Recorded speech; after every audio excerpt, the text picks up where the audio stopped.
예, 경기 영인시열 손명수입니다. 장관님 그 후보 지명된 것을 축하드립니다. 네, 감사합니다. 보고 받아보시니까 국토부 업무가 굉장히 방대하죠.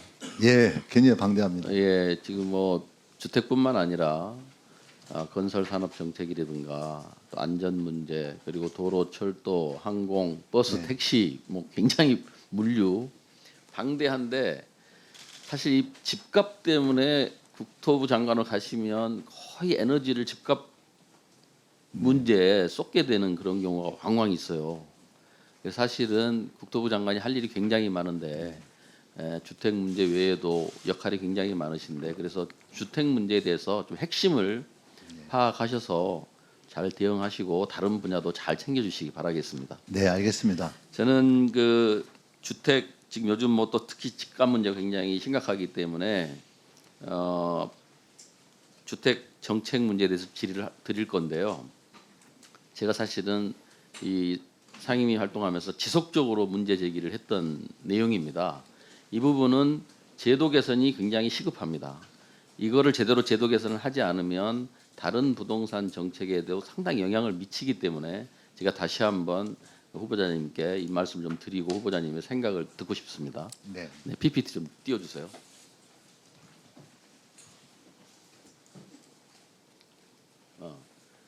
우리나라 가처분 소득 대비 가계부채 비율이 굉장히 높은 편입니다. 지금 네. 알고 계시죠? 네. 예, 굉장히 높고 다음이요. 총 가계 대출이 지금 거의 뭐 1,800조, 2,000조 가까이 되는데 이 중에서 주택 담보 대출이 62.6% 굉장히 높습니다. 이것도 알고 계시죠? 네. 예. 다음이요. 이 전세 제도에 대해서 제가 좀 말씀을 드릴 네. 건데요. 우리나라의 사실상 유일한 그 특이한 임대차 제도입니다. 네. 대부분 이제 주택 렌트는 월세가 전 세계적으로 공통인데 우리나라에는 전세 제도가 있어요. 근데 이게 전세가 내 집 마련의 사다리 역할도 했는데 이게 또 갭 투자에 네, 목돈을 받기 때문에 갭 투자의 수단으로 많이 또 이용되고 있는 것도 사실입니다.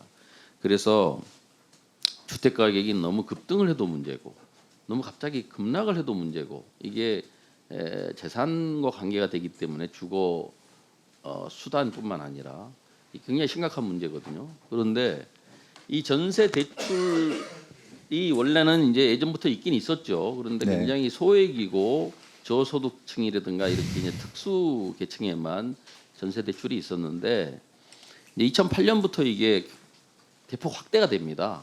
이런 그 계층과 상관없이 그리고 액수도 늘어나고 그러면서 그 전세 대출이 늘어나다 보니까 사실은 전세 대출이라는 거는 은행 대출을 받아서 한다는 건 은행의 월세를 사는 거잖아요, 사실.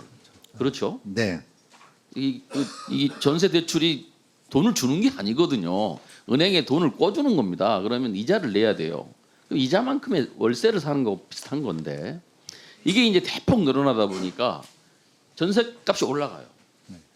전세값이 올라가고 다시 집값이 올라가요. 다시 대출이 증가돼요. 그러면 우리가 세입자는 사실 이득이 본 게 별로 없어요. 그 은행에 내는 이자와 주인에게 주는 월세 차익만큼 약간의 좀 싸죠. 그 차익만큼만 이익을 보는 건데 그 과정에서 많은 부작용이 발생을 합니다. 다음이요. 그런데 문제는 전세 대출뿐만 아니라 그 다음에 나올 건데 전세 반환금 보증 이것도 집주인에게는 아무런 제한이 없어요. 네. 은행이 대출을 해주겠습니까? 안 해주죠. 원래 전세 대출은 월세를 대출해주는 은행이 어디 있어요? 그런데 왜 대출을 해줍니까? 국가기관이 보증을 해주기 때문에. 다음이요. 그래서 지금 전세 대출 잔액이 2008년 이전에는 몇 천억, 3천억 수준이었는데 지금은 거의 200조 가까이, 약 665배가 늘었습니다. 다음이요. 그런데 여기에 이제 2013년부터 전세 보증금 반환 보증까지 이제 전세금은 집주인이 받았는데 집주인이 그걸 안 돌려주면 국가가 대신 갚아주는 제도가 생겨요. 그런데 그게 또 한번 바뀝니다. 다음이요. 이게 원래 13년도에 도입될 때는 특히 요즘 문제가 되는 게 빌라 이런 것들인데 네. 보증 비율이 70%였어요. 옛날에는 빌라가 1억 원짜리면은 전세는 뭐 5천만 원 내외였습니다. 근데 2017년도에 이게 100%로 보증 비율이 올라가요. 그러다 보니까 전세가하고 매매가가 똑같아져 버려요. 빌라 이런 게. 네. 여기서 이제 사기가 발생합니다. 네. 다음이요. 시간이 없기 때문에. 이렇게 해가지고 허그가 대신 갚아준 돈이 약 12조 가까이 됩니다. 이 정도면 2억 5천 정도 되는 빌라 거의 4, 5만 채 지을 수 있어요. 그죠? 네. 다음이요. 그런데 문제는 지금 이제 그래가지고 많은 전세 사기가 발생했고 피해자가 발생하다 보니까 우리 국회에서 전세 사기 피해자 구제 특별법을 만듭니다. 네.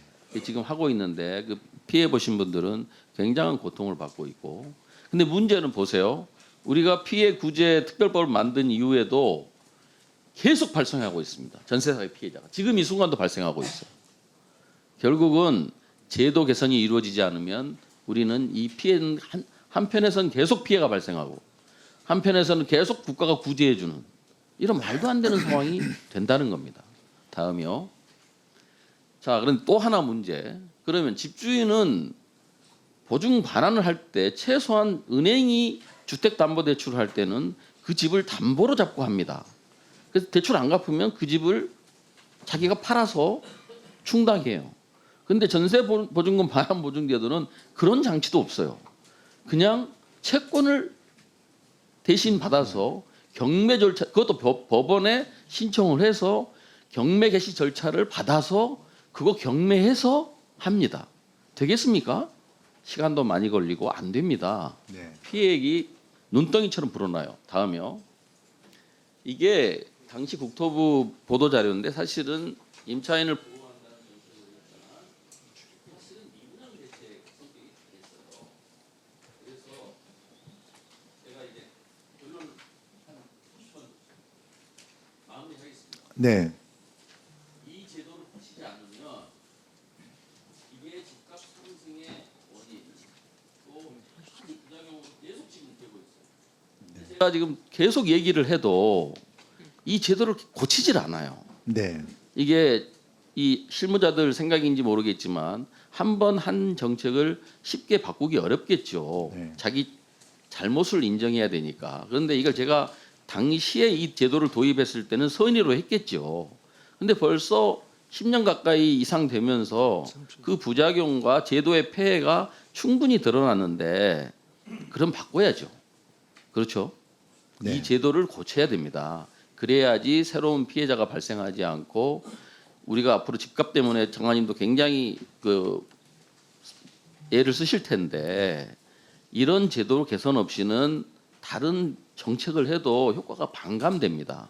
그러니까 그리고 이거는 장관님이 의지만 가지면 바로 즉시 개선할 수 있어요. 네. 그러니까 이 부분 꼭 살펴보시고 즉시 개선하시고 그렇게 해주시기를 제가 당부드리 생각을 좀 말씀해 주세요. 예, 많은 부분 의원님의 의견에 대해서 저는 동의를 하고 있고요. 장관이 된다면 이 전세 보증 제도에 대한 좀 TF 같은 걸 만들어서 의원님의 의견이 이렇게 씻겨가는 게 아니고 실제 국토부에서 실제적으로 검토해서 논의될 수 있도록 그렇게 진행을 하겠습니다. 예, 그 세입자가 실질적으로 혜택을 볼 수 있도록 네, 그러면 월세를 지원해야 되거든요. 네, 아까 얘기한 2차 보전을 해주든지. 네, 근데 목돈을 이렇게 대출을 해주고 보증을 해주다 보니까 네. 거기에서 부작용이 발생하는 네. 겁니다. 잘 살펴주시기 바랍니다. 예, 알겠습니다. 이상입니다. 예.